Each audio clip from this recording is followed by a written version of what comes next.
So in this session, we'll focus on setting up a patient. So in my previous video, we've activated this patient to start their monitoring. So to set them up properly, what you need to do is find them in the Monitor tab, click into their name, which will then take them into their protocol.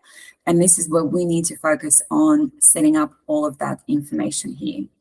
So the first thing you can see is that they're on a plan, which is called Photo Monitoring Full, which is the plan that all of the patients will be on. They've been started on the 26th of September, which is today. And you can see that their patient app has been activated. So that means that the patient's actually gone through the steps of downloading the app in their app store and then activating the app. And that's the first thing that you should always be looking out for, making sure that the app has been activated. The scan box has not been activated as yet because the patient is not actually monitored as yet, but not scanned as yet. But as you can see, they will be using a Scanbox Pro.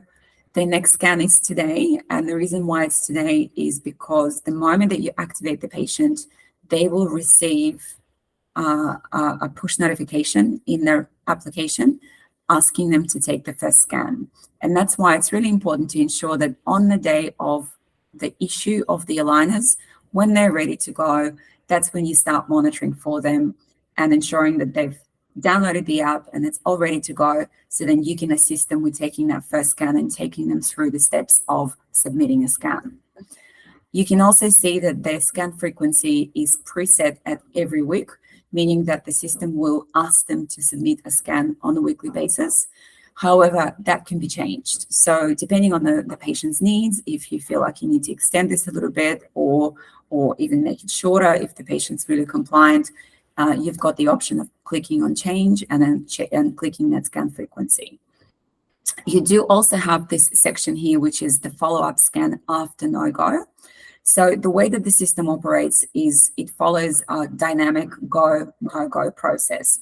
Ultimately, what that means is that if the patient submits a scan and the system detects that everything's looking great and they're wearing their aligners well and everything's looking fantastic, it will then give them a go.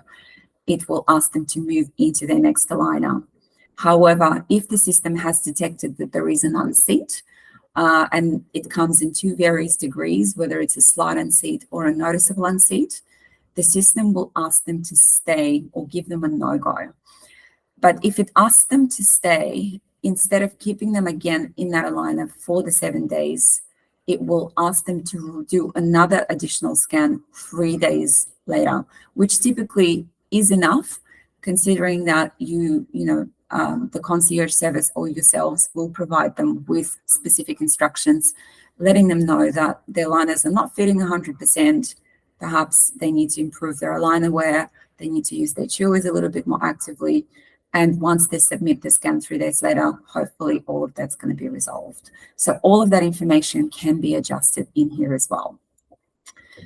The next thing here is you can see the type of treatment that they have been assigned, and obviously in the instance for POS, it will be the progressive aligners that will be added in here. You also then need to go in and preset their aligner numbers. So by going edit aligner numbers, you will then select what aligner number they're starting on. So if they're starting at the beginning of their treatment, you'll just select aligner number 1.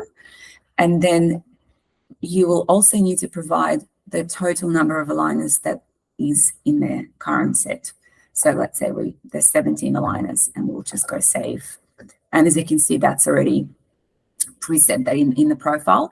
And that's a really important piece of information for the system to know for a couple of reasons. First of all, it will keep an eye on how the patient's progressing through the aligners. And if they decide that they're wanting to skip an aligner, or if they have not changed into aligners, into the next set of aligners as they should have, the system will pick up on it and it will detect that there's an inconsistency and it will inform you of that. And additionally, the system also needs to know this because we have asked the system to notify the practice when the patient is kind of nearing the end of their treatment.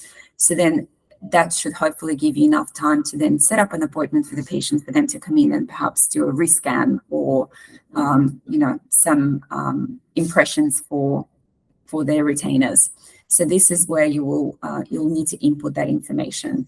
And the final section here is the teeth exclusion.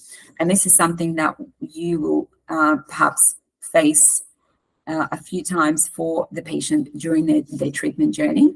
So if there is a particular tooth that's not tracking, or if there's something that's really slowing down the treatment and it's continually giving the patients the no-go and then can't progress into their next set of aligners, this is where you'll be able to go in and actually exclude a particular tooth from monitoring. So then the system will know that you're not concerned about this tooth and it's not going to slow down the treatment or potentially notify you about this tooth because it's been told that it doesn't need to worry about it. So this is something that is on a case-by-case basis. It's not always used for all patients, but it's just an option here that's available in case it's needed. So this is the basic overview, and I will leave it here. And in my next video, I will jump into the notifications and I will run you through all of the information that will be visible in the dashboard when the patients scan.